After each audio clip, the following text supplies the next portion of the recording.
الله وبركاته.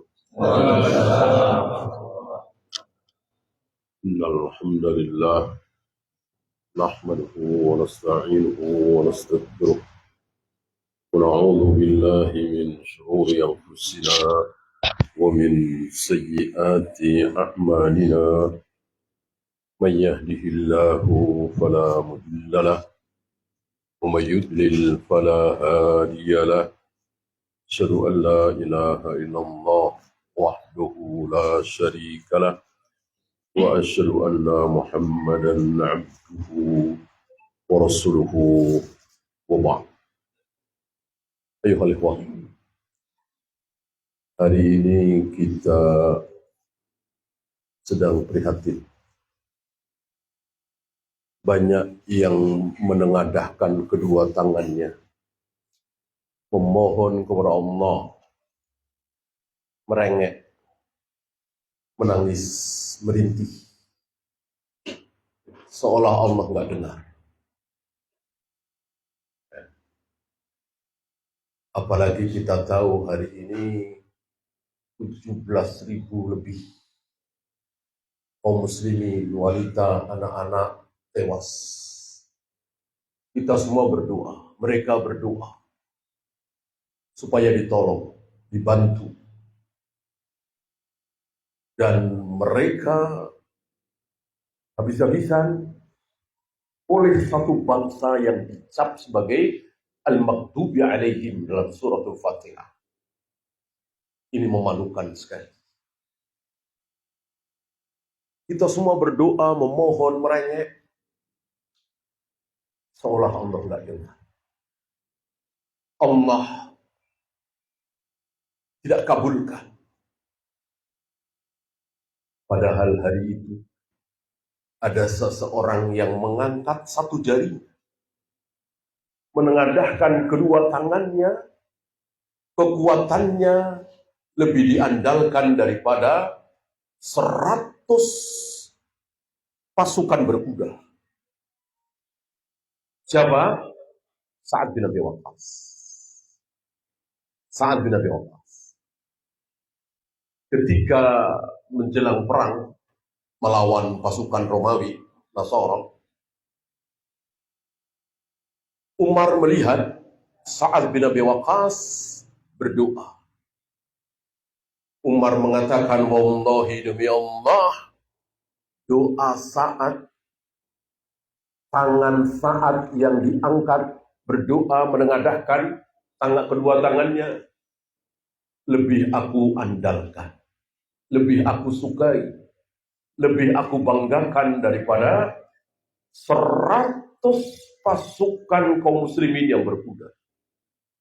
Lihat betapa jauhnya keadaan muslim hari itu dengan kita. Padahal sama-sama sholat, insya Allah. Sama-sama sholat, sama-sama beriman, sama-sama bersahadat, sama-sama puasa Ramadan. Ini ada apa? Betapa para sahabat adalah kaum muslimin yang sangat luar biasa. Bahkan ada di antara mereka satu orang yang usianya belum begitu tua. 38 tahun kira-kira. Meninggal. Saat meninggal, apa yang terjadi? Ihtazzal ars. Ars berguncang. Kayak apa ini mulianya anak muda ini? Siapa masih ingat namanya? Sa'ad bin Mu'adh. Sa'ad bin Mu'adh yang sebelum meninggal sudah menjatuhkan hukuman kepada Yahudi Bani Quraidah. Nasib Yahudi Bani Quraidah ada di mulut Sa'ad bin Mu'adh. Sa'ad bin Mu'adh mengatakan, anak-anak bebaskan, perempuan bebaskan. Maksudnya jangan dibunuh, jadikan budak. Selebihnya laki-laki dewasa penggal lehernya. Terlaksana hari itu. 800-an kira-kira. Tentu tentu jumlah yang tidak sedikit ukuran hari itu. Dari habis asar dimulai pemenggalan leher itu sampai menjelang maghrib. Betapa hinanya bangsa al-maghdubi alaihim ini di zaman Rasul dan para sahabat. Kebalikan hari ini, betapa hinanya kita. Berapa miliar kaum muslimin? Ada berapa negara Islam? Ada Saudi, ada Mesir, ada Yaman, ada Yordan, ada Malaysia, ada Indonesia. Semuanya diam. Semuanya diam. Menyaksikan kaum muslimin habis dibantai oleh bangsa al-maghdubi alaihim. Kebalikan. Sementara negara Yahudi cuma ada satu, jumlahnya paling belasan juta. Ini sangat-sangat memalukan.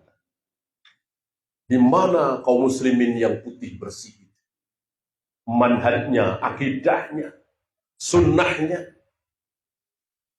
hari ini luar biasa. Kalau antum bisa bandingkan bagaimana keadaan kaum muslimin hari itu dengan kaum muslimin hari ini, terbuka mata kita. Sangat terbuka mata kita. Adakah kaum muslimin para sahabat yang berbuat syirik? Tidak ada satupun. Lihat saudara-saudara kita. Yang dukun, yang jimat, yang penglaris, yang feng shui, hong shui, dipercaya, yang ramalan ini itu. Satupun para sahabat tidak ada yang berbuat syirik. Semuanya menyembah Allah satu-satunya, meminta hanya kepada Allah. Jauh sekali dengan keadaan kaum muslimin hari ini. Pantas para sahabat baru mengangkat tangan saja satu orang saat di Nabi Waqas, Allah sudah dengar, Allah kabulkan. Hari ini entah berapa ribu kaum muslim, berapa juta kaum muslimin, hampir semua melaksanakan kunut nazilah. Memohon, ya Allahumma ahlikil kafarata wal musyrikin wal yahud. Ya Allah, hancurkan orang-orang kafir, orang-orang musyrik, hancurkan Yahudi. Allah tidak kabulkan. Tentu bukan karena Allah pilih kasih. Allah Maha Adil. Kalau Allah tidak adil, nggak ada keadilan di muka bumi.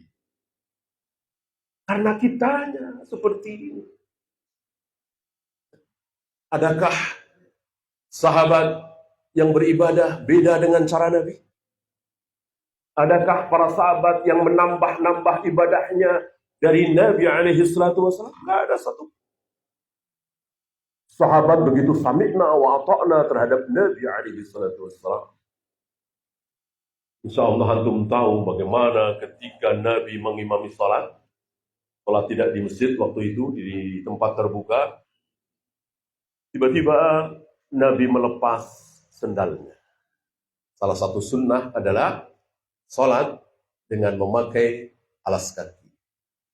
Sunnah yang mulai banyak dilupakan oleh kaum muslimin.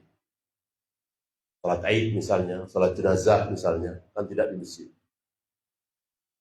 Para sahabat tanpa pikir panjang langsung melepas alas kaki. Itulah para sahabat. Betul-betul sami'na wa ata'na terhadap sunnah Nabi alaihi salatu wassalam. Lihat hari ini. Sebagian dari kita mengatakan betul Nabi nggak melakukan. Tapi apa salahnya? Bukankah ini zikir? Bukankah ini wirid? Betul Nabi baca bismillah. Tapi apa salahnya kalau kita tambah bismillahirrahmanirrahim? Ini luar biasa. Ya beliau siapa, kita siapa? Beliau dijamin ridho, dijamin surga.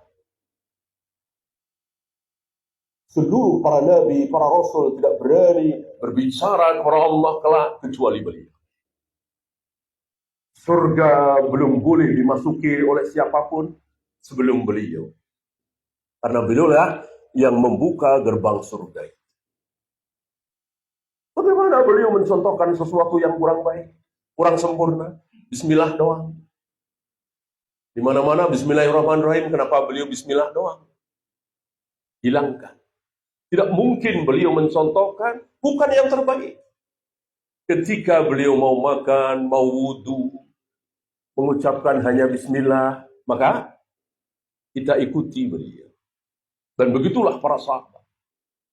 Maka tidak ada sahabat yang beribadah tidak sesuai dengan sunnah Nabi alaihi salatu wassalam. Sementara kita lihat hari ini. Luar biasa. Abu Darda masih beberapa belas atau berapa puluh tahun dari Nabi wafat.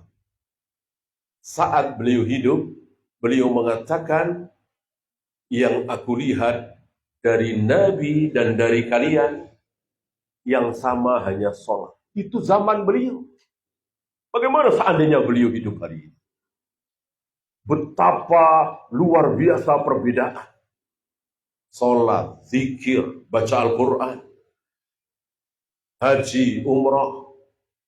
Pernahkah Rasul dan para sahabat sekali ke Mekah umrah berkali-kali? Rasul dan para sahabat cuma sekali. Di hari kita berkali-kali. Dengan apa? Dengan ro'yu, dengan akal, dengan logika. Meninggalkan dalil wa ma'atakumur rasulu fakhuduhu wa manahakum anhu fantahu. Apapun yang dicontohkan oleh Rasul, ikuti. Apa yang tidak pernah dicontohkan oleh Rasul, ini digigit dengan gigi geraham oleh para sahabat. Bandingkan dengan kita.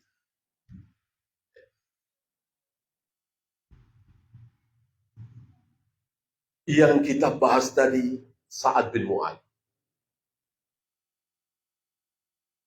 Khulafa'ur Rasyidin bukan.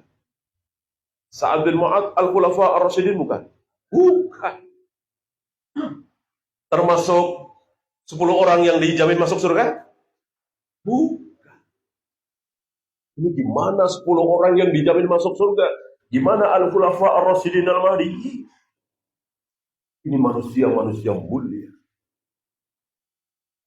Sayang kita tidak pelajari bagaimana manhaj mereka, akidah mereka, semangat mereka dalam menggigit sunnah Nabi dengan gigi geraham, sebagaimana wasiat Nabi abdu alaiha bin nawajid. Gigitlah sunnah-sunnahku dengan gigi geraham. Maka tidak akan jaya kita, tidak akan menang kita, tidak akan mulia kita kaum muslimin sebelum mengikuti Rasul dan para sahabat. Ucapan siapa? Imam Malik yang sangat terkenal. La tasluhu hadhil ummah illa bima saluha biha awwaluha. Tidak akan jaya umat ini, tidak akan menang umat ini kecuali dengan cara yang pernah ditempuh oleh umat ini. Dengan apa umat ini meraih kejayaan? Luar biasa. 2 superpower dunia, Romawi dan Parsi, tukluk takluk di telapak kaki para sahabat. Dengan apa? Para sahabat meraih kejayaan dengan apa? Teknologi, sains, ekonomi. Dengan taat kepada Allah dan Rasulnya. Ketaatan terbesar apa? Ketaatan terbesar apa? Ketaatan terbesar? Tauhid. Ketaatan terbesar tauhid. Lihat hari ini saudara-saudara kita. Jangan sampai termasuk kita yang hadir di sini. Tauhid asma wa sifat saja tidak paham. Bahkan tauhid rububiyah yang dimana tauhid itu juga ada pada diri Abu Jahal Abu Lahab dianggap sebagai tauhid terbesar. Ketika seorang muslim mengatakan tidak ada yang menghidupkan kecuali Allah, tidak ada yang mematikan kecuali Allah, tidak ada yang bisa menurunkan hujan kecuali Allah, tidak bisa yang memberikan rezeki kecuali Allah. Ketika ini diyakini oleh seorang muslim, seolah dia bertauhid yang sempurna. Padahal itu keyakinan Abu Jahal Abu Lahab. Itu keyakinan Abu Jahal Abu Lahab. Diabadikan dalam Al-Quran. Wala in sa'altahum mal khalaqas samawati wal ard la yaquluna Allah. Muhammad, jika engkau tanyakan kepada mereka yang dimaksud Abu Jahal, Abu Lahab, siapa yang menciptakan langit? Siapa yang menciptakan bumi? Siapa yang menurunkan hujan? Siapa yang menghidupkan, mematikan, memberikan rezeki? La yaquluna Allah. Abu Jahal, Abu Lahab akan menjawab, Allah. Itu tauhidnya Abu Jahal, Abu Lahab. Itu tauhid sempurna? Belum. Bahwa itu benar? Iya, benar sekali. Benar sekali. Tapi tauhid itu belum bisa mengantarkan Abu Jahal, Abu Lahab ke surga. Abu Jahal, Abu Lahab kekal di neraka. Kenapa? Karena tauhid uluhiyahnya rusak. Mereka meyakini bahwa Allah lah satu-satunya yang menurunkan hujan, memberikan rezeki, menghidupkan, mematikan.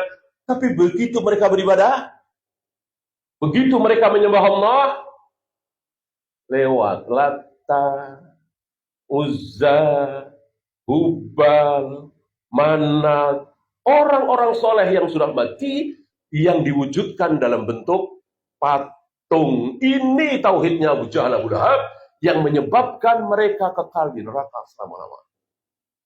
Uluhiyahnya rusak.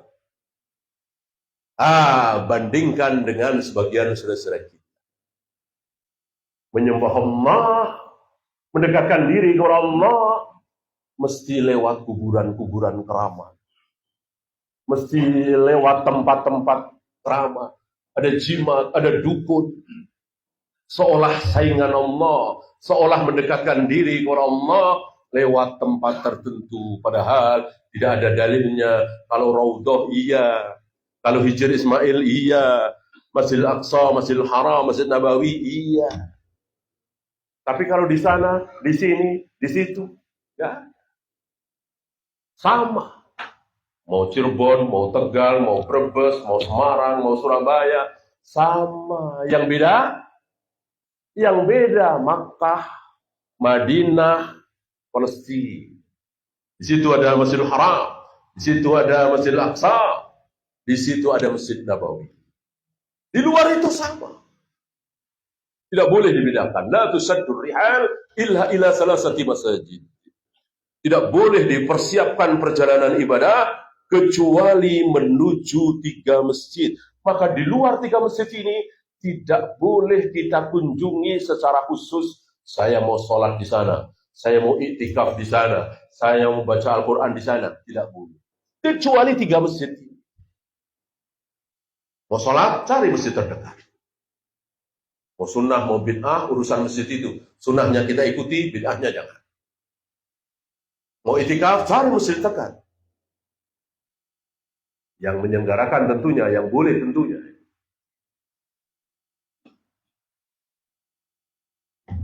Baca Al-Quran di rumah.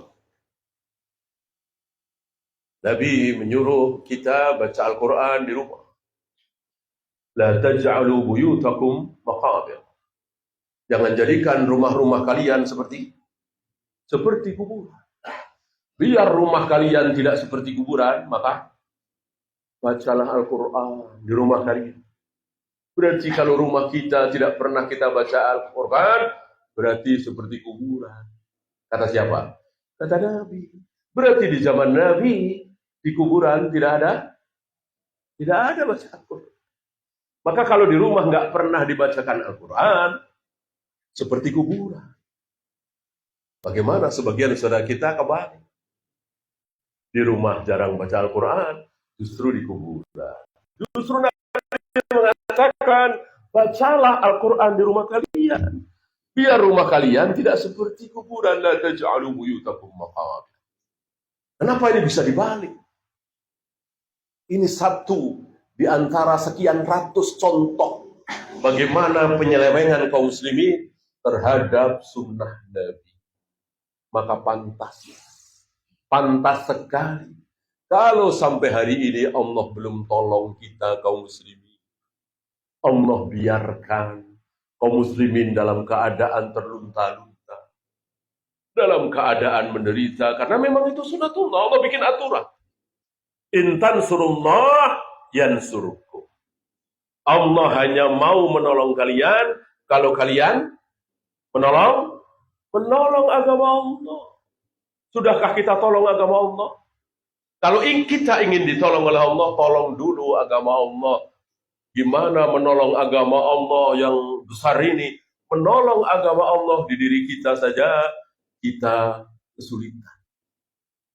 Malas, subuh kesiangan, sholat zuhur jam 2, sholat asar setengah 5, jenggot dipotongin, nggak pakai jilbab, makan riba, judi asuransi, ya ikut-ikutan bangsa al-maghdubi alaihim waladdallin.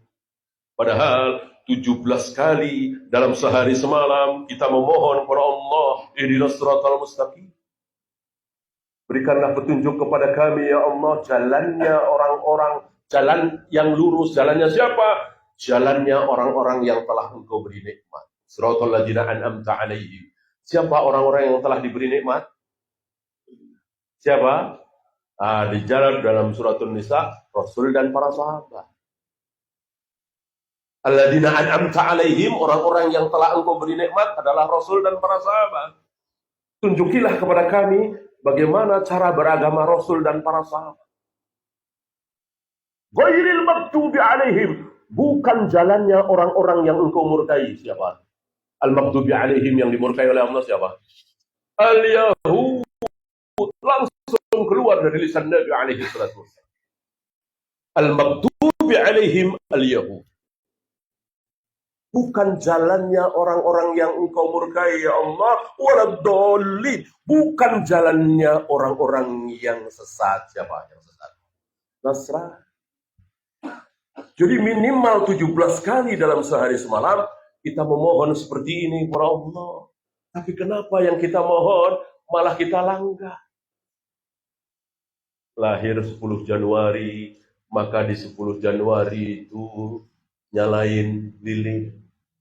Umurnya 12, lilinnya 12. Udah nyala, ditiup lagi. Kurang kerjaan itu. Ini jalannya siapa ini? Apa iya Rasul dan para sahabat mencontohkan seperti ini? Ini jalannya al-Yahud wal Nasara, al-maghdubi alaihim waladdallin. Kita ikut. Hampir tidak ada kaum muslimin yang tidak kenal ulang tahun ini. Rasul dan para sahabat, sampai kepada Imam Syafi'i, Imam Bukhari, Imam Muslim, gak ada satupun yang kenal dengan ulang tahun ini. Ini ditiru oleh kaum muslimin. Bahkan sampai ke sekolah-sekolah Islam yang tidak bermanhaj salaf. Ulang tahun. Kalau kita lahir 1 November, ada apa di 1 November itu? Ya nggak ada apa-apa. Kalau kita lahir 10 Desember, ada apa di 10 Desember? Ya nggak ada apa-apa. Namanya tanggal kan berputar. Ini Yahudi dan Nasrani membohongi kita. Oh, ada sesuatu. Nggak ada. Yang ada apa-apanya itu apa? Yang ada apa-apanya itu apa? 1 Syawal itu ada apa-apanya. Ada sholat 2 rakaat di situ. Ada khutbahnya sekali di situ. 10 Dzulhijjah itu ada apa-apanya. Ya. 9 Dzulhijjah ada puasa Arafah. Allah yang paling tahu. Jangan kita menyaingi. Ya.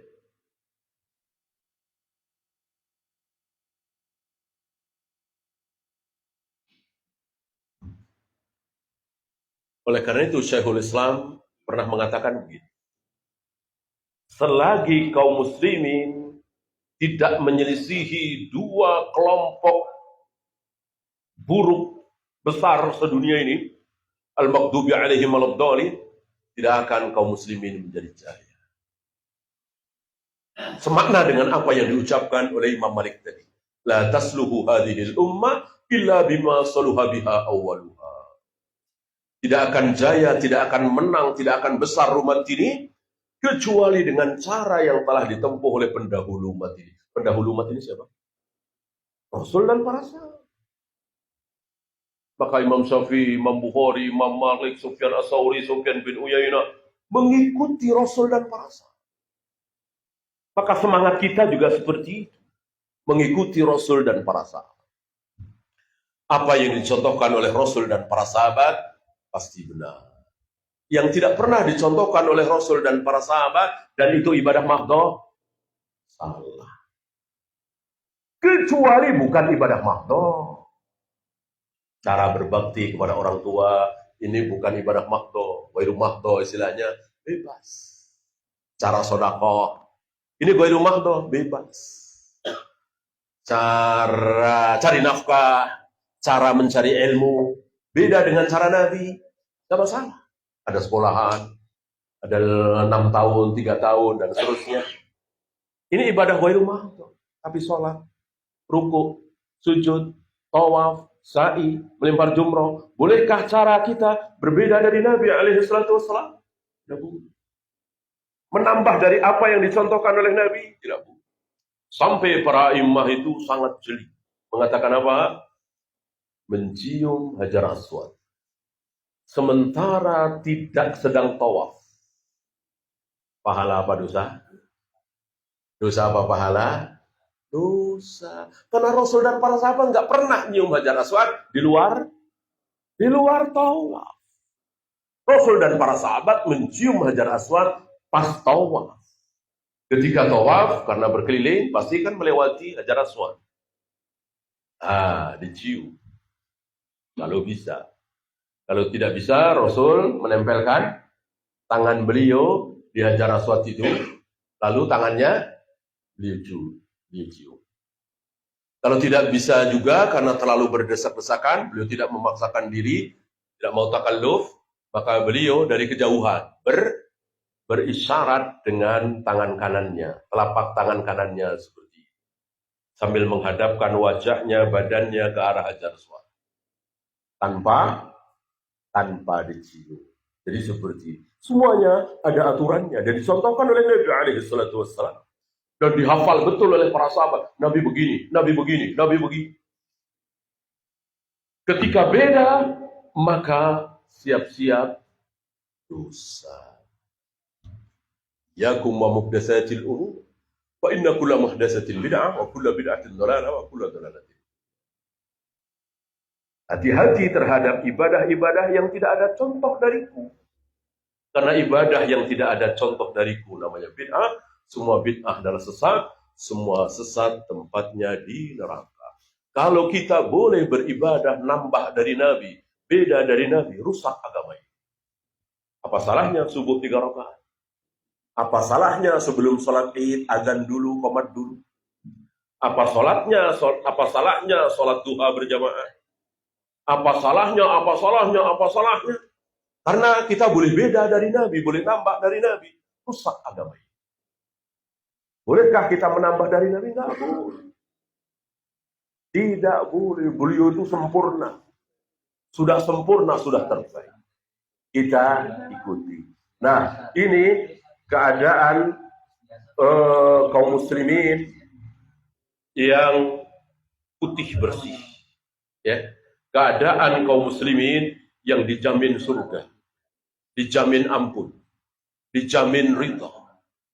Ya, tidak ada satupun dari mereka yang berbuat syirik. Tidak ada satupun dari mereka yang berbuat bid'ah. Tidak ada satupun dari mereka yang tidak sholat. Satupun tidak ada. Sahabat yang jumlahnya 100.000 lebih ini, satu pun tidak ada yang meninggalkan sholat.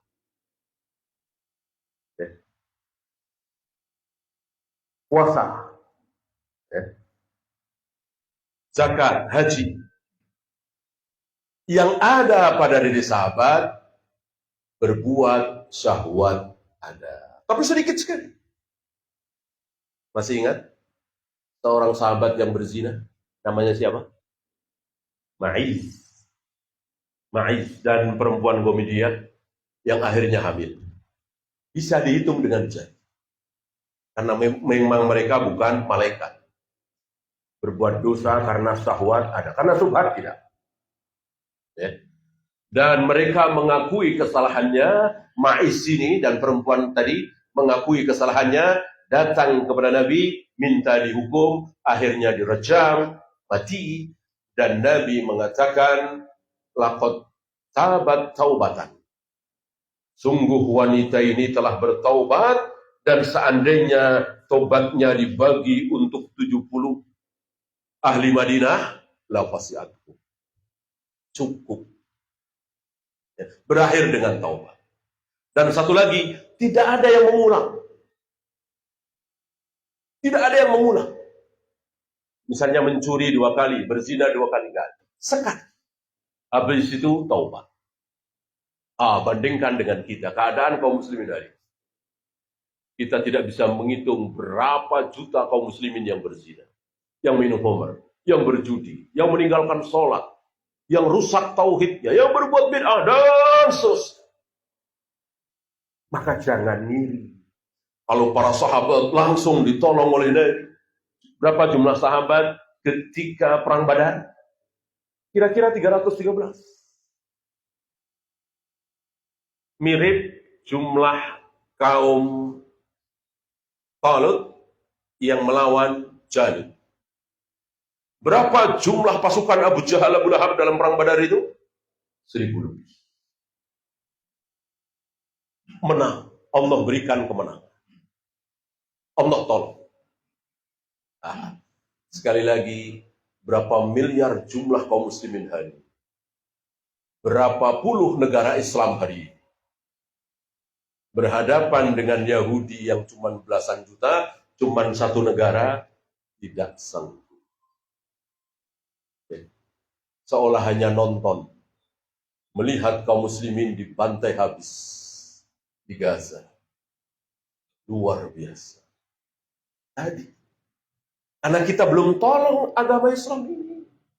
Kita belum tolong agama Allah. Inilah keadaan kaum muslimin. Kita melihat sejarah. Keadaan kaum muslimin luar biasa ketika Nabi masih hidup. Dan permasalahan-permasalahan dijawab dengan wahyu. Mungkin antum pernah dengar, seandainya peristiwa Aisyah tertinggal dari pasukan, itu Nabi sudah wafat. Wahyu sudah putus. Barangkali akan tercoreng nama Aisyah sampai hari ini, sampai hari ini. Ya, insya Allah antum tahu ceritanya, lumayan panjang. Intinya bahwa Aisyah naik unta. Unta itu dituntun oleh Sofwan bin Al-Mu'attal. Di malam yang gelap gulita, mereka berdua. Sementara Rasul dan para sahabat sudah di depan. Ini terjadi karena ketika pasukan istirahat, Aisyah buang hajat, keluar dari tandu. Ya, kesalahan teknis, dan tentu ini kehendak Allah ya. Ketika Aisyah buang hajat, tidak bilang-bilang.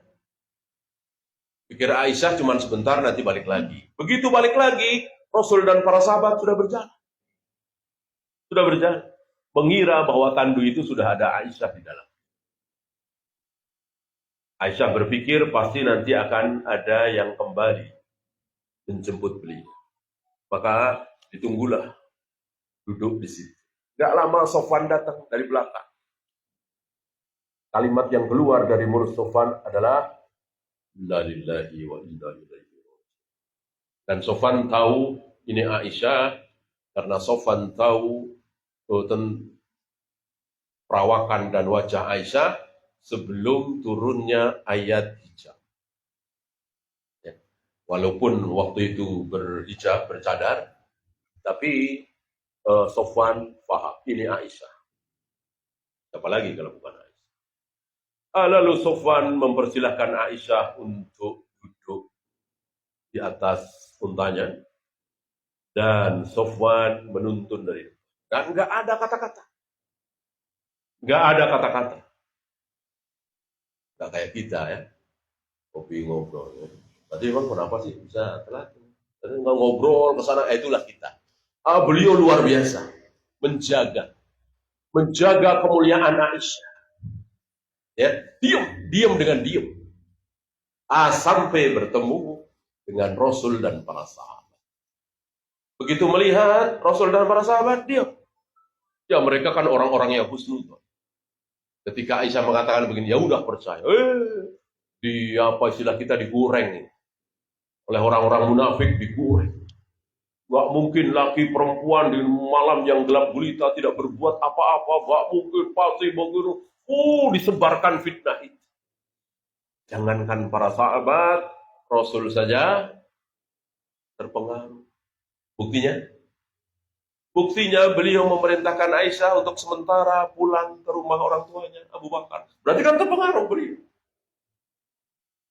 Alhamdulillah wahyu belum putus. Nabi masih hidup, berarti wahyu belum putus. Turunlah apa yang terdapat dalam surat An-Nur, menyatakan bahwa Aisyah bersih dari tuduhan. Diam semua. Nah, coba kalau wahyu sudah putus, tercoreng nama beliau sampai hari ini. Ya, ini nikmatnya, lezatnya zaman wahyu. Jadi ada apa-apa dijawab oleh wahyu. Ada apa-apa turun ayat. Luar biasa. Oleh karena itu, seminggu setelah Nabi wafat, Abu Bakar dan Umar mengunjungi seorang nenek-nenek tua. Karena nenek-nenek tua ini biasa dikunjungi oleh Nabi SAW, terutama sepulang sholat Jumat. Abu Bakar dan Umar meneruskan kebiasaan baik Nabi. Dan diriwayatkan nenek-nenek tua ini dulu pernah menyusui Nabi SAW. Ketika Abu Bakar dan Umar, ini kira-kira seminggu atau 2 minggu atau beberapa hari setelah Nabi wafatnya, Abu Bakar dan Umar mendatangi nenek-nenek tua ini. Ternyata didapati nenek-nenek tua ini sedang menangis. Hari itu, sampai beberapa bulan setelah Nabi wafat, ketika ada seorang Muslim bersedih, menangis, gak jauh karena meninggalnya Nabi SAW. Tidak ada yang tidak tersayat hatinya ditinggalkan manusia termulia di muka bumi.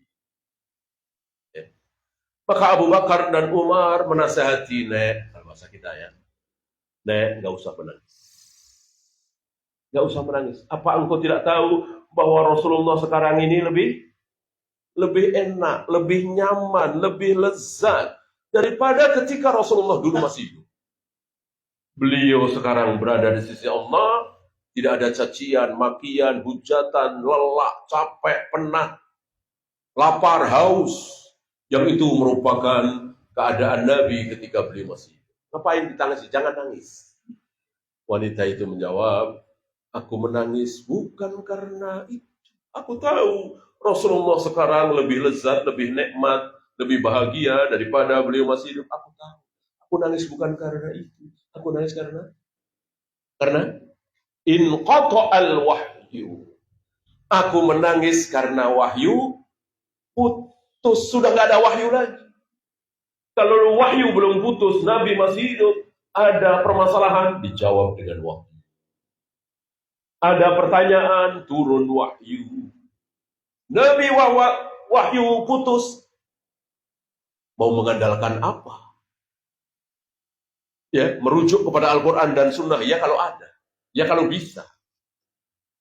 Ya, maka zaman di mana Nabi masih hidup, ini zaman terbaik.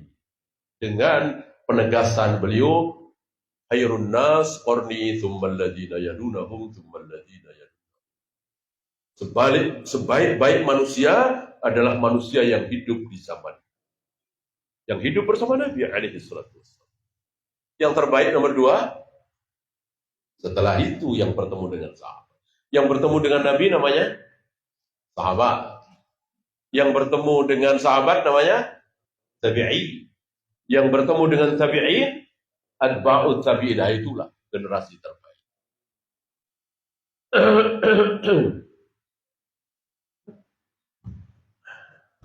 Alhamdulillah ada tabi'in jadi ya.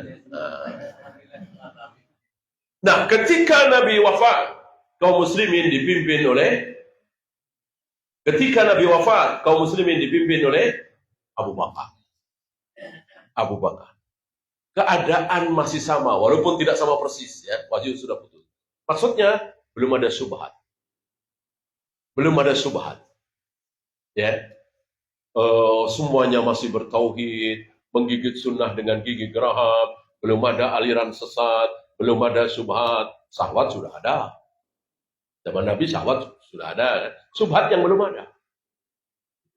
Jadi ada orang sholat tapi terancam dosa, belum ada. Ada orang jihad tapi terancam neraka, belum ada. Kalau sekarang ada nggak? Jihad nih, dari jihadnya dia terancam neraka, ada nggak? Ada. Itu anak-anak muda. Anak-anak muda yang alhamdulillah sekarang sudah mulai sepi. Ya, kira-kira 5 tahun yang lalu, 7 tahun yang lalu, 10 tahun yang lalu, luar biasa. Ngebom sana, ngebom sini, bom bunuh diri. Niat mereka apa? Jihad. Jurusannya apa? Neraka. Padahal atas nama jihad. Zaman Nabi belum ada. Zaman Abu Bakar belum ada. Belum ada syubhat. Jadi siapapun yang jihad, jurusannya surga. Siapapun yang sholat, puasa, baca sholawat, umroh, haji, pahala. Jurusannya surga. Lihat hari ini. Lihat hari ini. Betapa banyak sekali kita saksikan. Entah berapa ratus, berapa ribu amalan-amalan ibadah yang terancam neraka. Kenapa? Karena tidak mencontoh Rasul dan para sahabat. Hari itu, di zaman Rasul, di zaman Abu Bakar, belum ada. 2 tahun kira-kira Abu Bakar memimpin kaum muslimin, beliau wafat. Diganti oleh siapa? Diganti oleh Umar. Ketika Umar memimpin kaum muslimin, keadaan sudah berubah apa masih sama? Masih sama, walaupun belum sama persis. Tidak sama persis. Belum ada syubhat, belum ada syirik, belum ada bid'ah, belum ada aliran sesat. Ketika Umar mengimami sholat subuh, lalu ditusuk dari belakang oleh Abu Lu'lu', budak dari Mughirah bin Syu'bah. 3 hari setelah itu beliau wafat. Disitulah mulai muncul syubhat. Disitulah mulai muncul aliran sesat. Disitulah mulai muncul ibadah,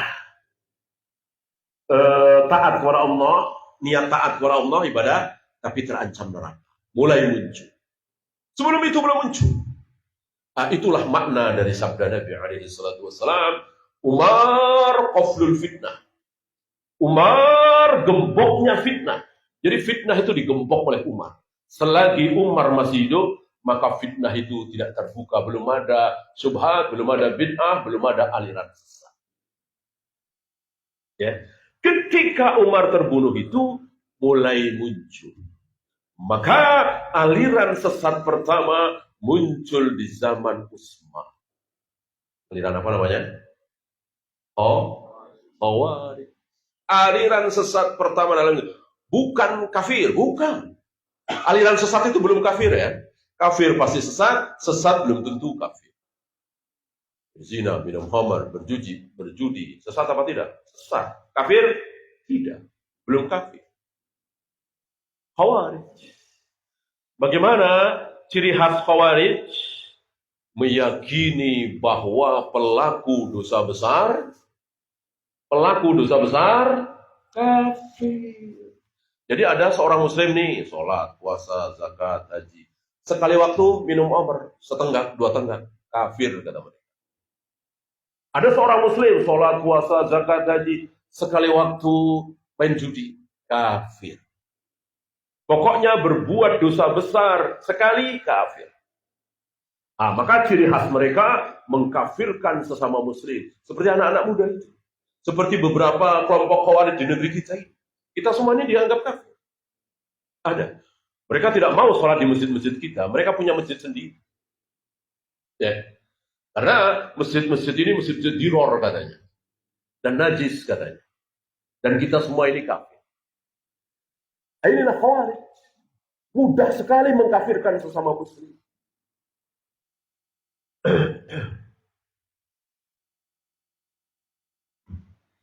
Membunuh atau bunuh-bunuhan kafir. Mereka lupa dengan ayat Al-Quran. Dalam surat Al-Hujurat, wa in ta'ifatani minal mu'minina iqtatalu fa aslihu bainahuma. Apabila ada dua kelompok kaum muslimin berperang, bunuh-bunuhan, maka damaikanlah mereka. Apabila ada dua kelompok kaum muslimin berbunuh-bunuhan, sedang berbunuh-bunuhan, Allah katakan dua-duanya muslim. Karena membunuh itu dosa besar, tapi tidak kafir. Kafir itu karena keyakinan. Allah punya anak, Allah punya ibu, nah itu kafir. Orang yang sudah mati, dia bisa menolong kita dari dalam kuburnya, itu kafir. Keyakinan kafir. Adapun berzina, minum khamar, berjudi, membunuh, korupsi, berbohong, ini dosa yang sangat besar, tapi belum kafir. Ya. Muncullah aliran sesat pertama. Dan mereka tidak mau taat kepada penguasa ulil amr. Ciri khas mereka itu menjelek-jelekkan penguasa. Hobi mereka. Maka Utsman dicaci maki, Ali dicaci maki. Kalau Abu Bakar dan Umar mereka cinta. Karena mereka nggak ketemu. Orang-orang Khawarij ini nggak ketemu dengan Abu Bakar dan Umar, masih kecil sekali. Karena orang-orang Khawarij ini diramalkan, dinubuatkan oleh Nabi sebagai hudatsaul asnan, sufahaul ahlak. Umur mereka masih muda belia. Dan pemahaman mereka terhadap Al-Quran buruk sekali. Dan mereka masih muda belia, belasan tahun. Tidak bertemu dengan Nabi, tidak bertemu dengan Abu Bakar. Mungkin ketika Umar terbunuh, mereka anak-anak. Sudah kita mungkin TK atau SD. Ya, mereka berbuat onar mulai dari zaman Utsman. Dan mereka Muslim. Sekali lagi, mereka Muslim. Jadilah hari itu kaum muslimin pecah menjadi dua. Ketika zaman Nabi, zaman Abu Bakar, zaman Umar, kaum muslimin cuman satu. Apa? Ahlus sunnah wal jamaah. Al-firqatun najiyah. At-ta'ifatul mansurah. Al-ghuraba as-salam. Setidaknya ada 5 nama yang keluar dari lisan Nabi alaihi salatu wassalam dan lisan para sahabat. Ahlus sunnah wal jamaah. Al-firqatun najiyah. Golongan yang selamat, atau ifatul mansurah, kelompok yang selalu ditolong oleh Allah, al-ghuraba, orang-orang asing, dan as-salaf, orang-orang pendahulu. Sampai Umar terbunuh tadi. Tidak lama setelah itu muncul aliran sesat pertama dalam Islam, Khawarij. Hari itu kaum muslimin menjadi dua. Apa dan apa? Ahlus sunnah as-salaf dengan Khawarij. Dan mereka berhasil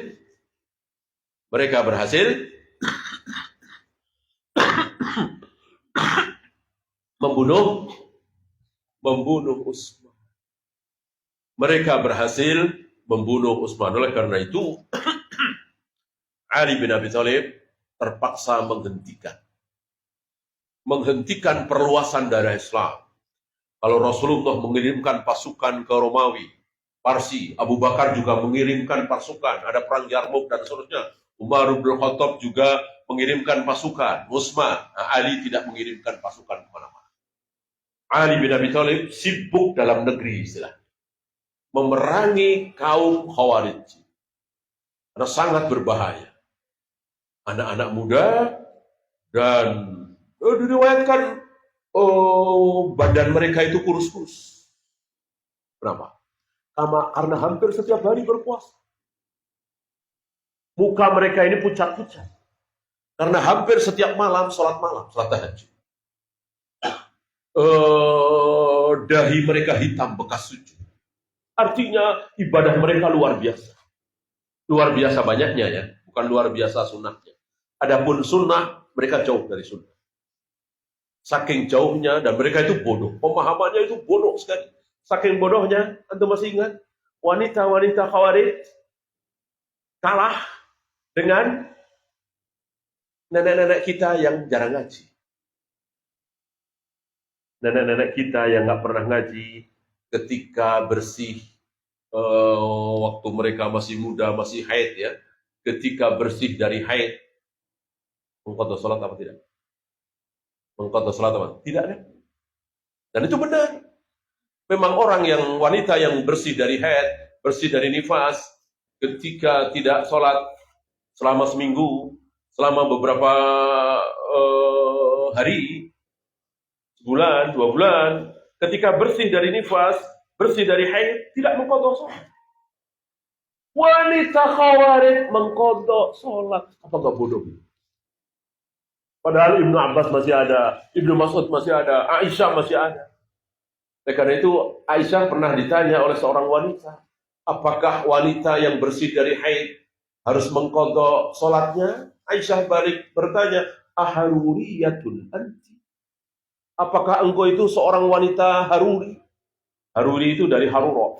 Haruro itu tadinya pasar, direbut oleh orang-orang Khawarij untuk dijadikan markas. Mereka berkumpul di situ. Dan mereka memberontak. Memberontak Ali bin Abi Thalib. Jadi mereka itu bodoh sekali. Ya bayangkan, sekali minum khamar kafir, kekal di neraka selama-lamanya. Kan bodoh sekali. Lebih bodohnya lagi, di situ ada murid-murid Nabi, di situ ada orang-orang yang mendengarkan sabda Nabi. Bukannya ditanya, malah ngarang sendiri. Mereka nggak mau nanya dengan Ibnu Abbas, Abu Hurairah, Ibnu Mas'ud, nggak mau nanya. Langsung baca Al-Quran sendiri, difahami sendiri, difikir sendiri, dimaknai sendiri. Ya. Inilah Khawarij yang ibadahnya luar biasa, tapi Nabi katakan tentang Khawarij ini apa? Kilabu ahlin nar. Anjing-anjing penghuni neraka. Anjing-anjing penghuni neraka. Membunuh mereka adalah pahala. Maka Ali bin Abi Thalib tidak ragu-ragu menghabisi mereka, membantai mereka, dihabisi oleh Ali bin Abi Thalib. Tapi sayang, tersisa kira-kira 11 orang. Mereka bersembunyi dan setelah itu mereka meneruskan dakwah Khawarijnya sampai hari ini. Adakah hari ini anak-anak muda, sekelompok orang yang mudah mengkafirkan sama Muslim? Ada. Itulah cikal bakalnya adalah Khawarij. Penerus dari Khawarij. Adakah hari ini kaum muslimin yang mengatakan bahwa berzina, minum khamar, berjudi kafir? Ada. Adakah hari ini kaum muslimin yang hobinya mencaci maki penguasa, tidak mau taat kepada penguasa? Ada. Itu terkena syubhat Khawarij.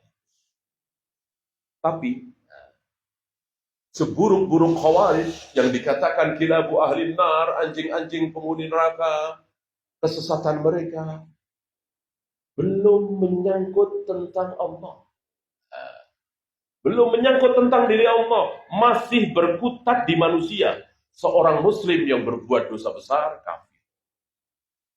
Khawarij tidak mengatakan, Allah tidak begini, Allah tidak begini, Allah tidak begini. Al-Quran dan Sunnah yang berbicara tentang Allah ditolak oleh orang Khawarij. Tidak.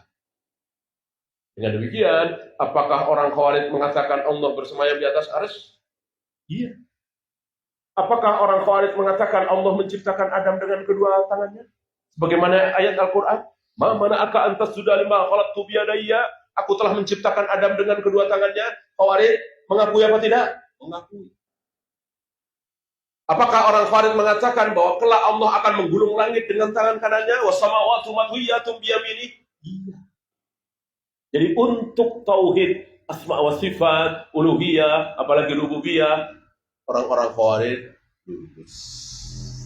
Kesesatan Khawarij hanya berputar bagaimana pandangan mereka terhadap seorang muslim yang berbuat dosa besar. Nah, setelah Khawarij ini muncul yang lebih baik, muncul yang lebih buruk, yang mulai berbicara tentang Allah. Ya.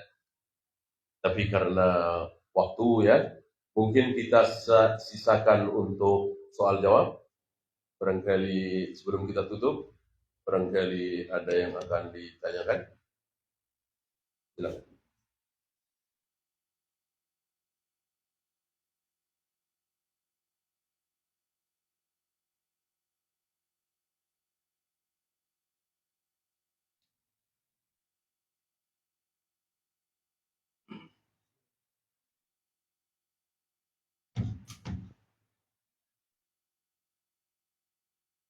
Ada? Silakan. Assalamualaikum warahmatullahi wabarakatuh. Assalamualaikum. Yang saya tanyakan ini berkaitan dengan Ramadan, yaitu ada hadis Arba'in Anawiyah ayat yang ke hadis yang keempat, yang pada ujung hadisnya ini ialah inna hadakum layak malu bi amalin ahli jannah hatta ma yakunu bainahu wa bainaha ila dhira fayasbiqu alaihi kitabu fayak malu bi amalin ahli nar fayasluha. Ini orang-orang yang mengerjakan amal soleh kemudian masuk pada akan masuk surga, pintunya itu paling satu hasta sehingga ia mengerjakan amalia alinar akhirnya masuk surga. Kemudian pada ujung hadisnya wa inna ahadakum la ya'malu bi amali alinar hatta ma yakunu bainahu wa bainaha illa dira'un fayasbiqu alaihi kitabu fayamalu bi amali ahli sana fayatluha. Ini mohon untuk dijelaskan, Pak. Ya. Karena sampai sekarang kami ini masih kadang-kadang juga masih belum artinya itu kurang nyaman, Pak. Tapi antum pernah melihat contohnya? Pernah melihat contohnya? Saya pernah melihat contohnya. Ya. Jadi dia muslim. Bukan melihat ya, mendengar. Jadi dia muslim, dia ibadah, dia berbuat berbagai macam ketaatan. Sebelum mati, dia murtad. Lalu mati dalam keadaan kafir. Nasoro apa Hindu apa-apa, pokoknya murtad. Neraka apa tidak? Iya. Berarti jelas sekali kan? Jadi jangan kita merasa aman.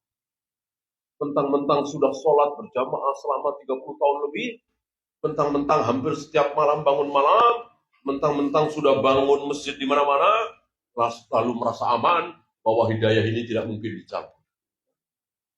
Oleh karena itu terus kita memohon, merengek, minta kepada Allah, Rabbana la tuzigh qulubana ba'da idh hadaitana. Jangan engkau cabut lagi ya Allah hidayah yang telah engkau berikan kepada kami.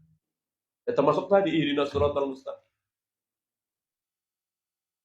Beda dengan ucapan seorang pendeta atau pastor, orang Islam itu enggak pede. Katanya agamanya benar, tapi setiap hari tunjukkanlah kami ke jalan yang lurus, tunjukkanlah kami ke jalan yang lurus. Seolah belum yakin kalau jalannya sudah lurus. Nah, jawabannya tadi. Jadi tidak ada yang menjamin.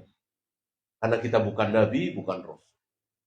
Yang dijamin pasti benar, pasti masuk surga, para nabi, para rasul, para sahabat. Kita tidak ada yang menjamin. Kalau setiap hari berbuat dosa, berbuat maksiat, beberapa jam sebelum mati, dia masuk Islam, bertaubat, itu lebih banyak lagi. Dan sudah ada contohnya di zaman Nabi. Ya. Kafir, namanya kafir, maksiat terus. Kemudian masuk Islam, kemudian ikut jihad, hitungan jam. Ya.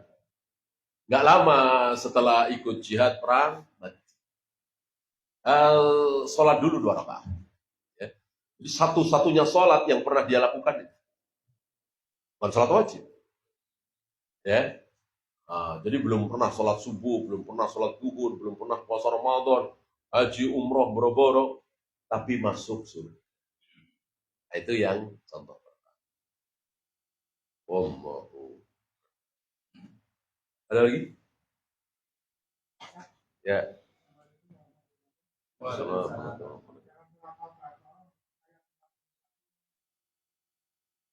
Dan berimanlah kamu kepada apa Al-Quran yang telah aku turunkan dan janganlah kamu menjadi orang-orang maka kepadanya. Dan saya tanyakan Bapak, janganlah kamu jual ayat-ayat itu dengan harga yang murah dan apalah kepada. Karena jual ayat-ayat itu dengan harga yang murah itu Yang haram dia bilang halal. Yang halal dia bilang haram. Yang hak dia bilang batil. Yang batil dia bilang hak. Supaya apa? Supaya dapat jabatan. Supaya dagangannya laris. Supaya bosnya senang. Supaya kliennya mau beli barang dagangan dia dan seterusnya. Supaya mendapatkan uang harta diri. Ya. Bukan ngajar TPA, ngajar Iqra lalu dibayar. Kalau itu boleh halal. Dari pagi sampai siang ngajarin anak-anak baca Al-Quran. Ini kebiasaan. Bahkan ibunya Imam Syafi'i kan minta maaf sama ustadznya itu karena ibunya Imam Syafi'i nggak sanggup bayar. Dikutab gitu ya. Ini artinya kebiasaan salaf membayar guru ngaji. Bukan itu. Wala tastaru bi ayatillahi tsamanan qalila. Jangan kalian menjual ayat-ayat Allah dengan harga yang murah dunia. Maksudnya yang halal dia haramkan, yang haram dia halal. Siapa? Tahu nggak? Contohnya siapa? Tahu nggak? Para rahib, para ruhban, pendeta-pendeta Yahudi. Yahudi itu kalau berfatwa bagaimana pesanan. Ya. Oleh karena itu jangan kita ikut-ikutan Yahudi. Jangan. Ya. Ustaz, yai, ulama. Kalau haram katakan haram. Kalau halal katakan halal. Kalau bid'ah katakan bid'ah. Kalau sunnah katakan sunnah. Mau di hadapan siapapun. Qulil haqqa walau kana murrah. Sampaikan yang hak sekalipun pahit. Ya. Jangan seperti pendeta-pendeta Yahudi dan Nasrani. Wallahu. Silakan. Bentar dulu ini yang belum nih. Tadi Ustaz sebutkan bahwa waris kan tauhidnya benar ya Ustaz. Asma wa sifatnya. Berarti orang waras juga berhak masuk surga. Oh iya. Terus Syiah itu termasuk waris atau? Oh enggak. Sudah jauh lebih sesat dari Khawarij. Mengatakan Abu Bakar, Umar, penipu umat ini, kufur. Bahwa Al-Quran ini sudah tidak asli lagi. Al-Quran yang asli itu nanti akan dibawa oleh imam ke-12 kali. Luar biasa. Bahkan mereka meyakini akan datang satu hari yang mereka sebut dengan Ar-Raja'ah. Ar-Raja'ah adalah suatu hari di mana Abu Bakar dan Umar dihidupkan, lalu akan disiksa oleh imam-imam kafir. Ini luar biasa kekufuran. Maka Syiah Rafidah sudah keluar dari yang Jahmiyah, Jabariyah. Ini luar biasa sejarah kesesatan kaum muslimin. Di luar kaum muslimin yang putih bersih, yaitu para sahabat. Masuk liberal. Iya, liberal kan ya macam-macam. Ketika liberal itu mengatakan semua agama sama, semua agama bisa masuk surga, ya jelas. Ucapan kufur. Inna dina indallahil Islam. Agama yang akan diterima oleh Allah hanyalah Islam. Liberal ikutnya waris atau kufur? Apa? Liberal. Oh, lebih dari itu. Khawarij tidak mengatakan semua agama sama. Khawarij tidak mengatakan semua agama. Khawarij salahnya cuma itu doang. Pelaku dosa besar, kafir itu doang. Bahkan lebih dahsyat dalam hal ini kan. Yang minum khamr aja kafir, kekal di neraka. Apalagi Kristen, Buddha, Hindu. Iya kan? Bagi Khawarij, mereka jelas kekal di neraka selama-lamanya. Betul. Ya, satu lagi. Saya kan berada di tahun sekolah. Jadi ada salah satu wali murid yang mencabutkan anaknya, yang menyebut anak dari sekolah karena mengatakan sekolah itu bisa.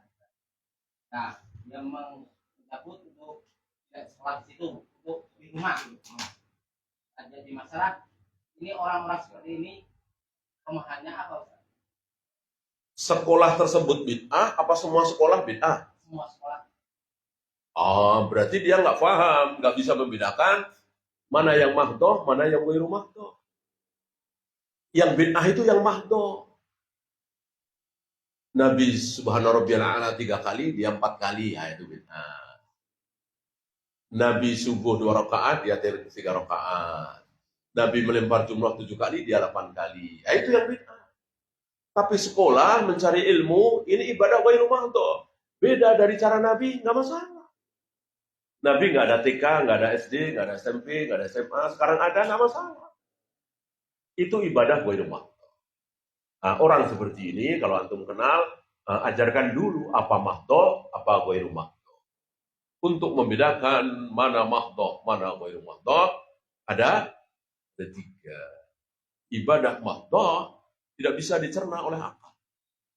Wudu, tayamum, melempar jumrah, tawaf, sa'i, akal kita tidak bisa mencerna. Kenapa itu semua dilakukan?